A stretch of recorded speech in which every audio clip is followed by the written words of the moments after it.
తెలంగాణ వ్యాప్తంగా ప్రజాపాలన అభయస్థం దరఖాస్తుల స్వీకరణ ముగిసింది. గత నెల 28 నుంచి 7 వరకు అన్ని గ్రామాల పంచాయతీలు, మున్సిపాలిటీలు, కార్పొరేషన్ల వార్డుల వారీగా ప్రజల వద్ద నుంచి అధికారులు దరఖాస్తులు స్వీకరించారు.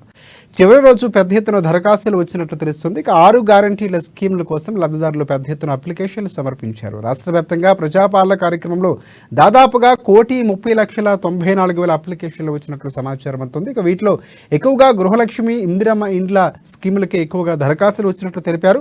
అప్లికేషన్ల స్వీకరణ ముగియడంతో సోమవారం నుంచి దరఖాస్తుల డేటా ఎంట్రీ చేపట్టబోతున్నట్లు ప్రభుత్వం తెలిపింది. మహాలక్ష్మి, ఇందిరమ్మ ఇంట్ల కోసం ఎక్కువ దరఖాస్తులు వచ్చినట్లు తెలుస్తోంది. వచ్చిన దరఖాస్తులు ప్రత్యేక సాఫ్ట్వేర్లోకి అప్లోడ్ చేసే కార్యక్రమానికి ప్రభుత్వం ఇప్పటికే ప్రారంభించింది. ఈ ప్రక్రియను ఈ నెల 15న పూర్తి చేయాలని ఇప్పటికే ఆదేశాలు జారీ చేసింది.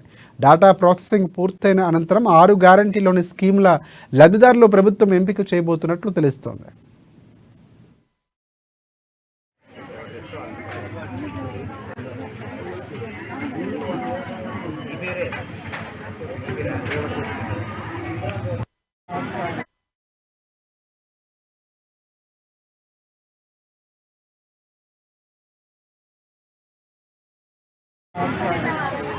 పేరు పెట్టి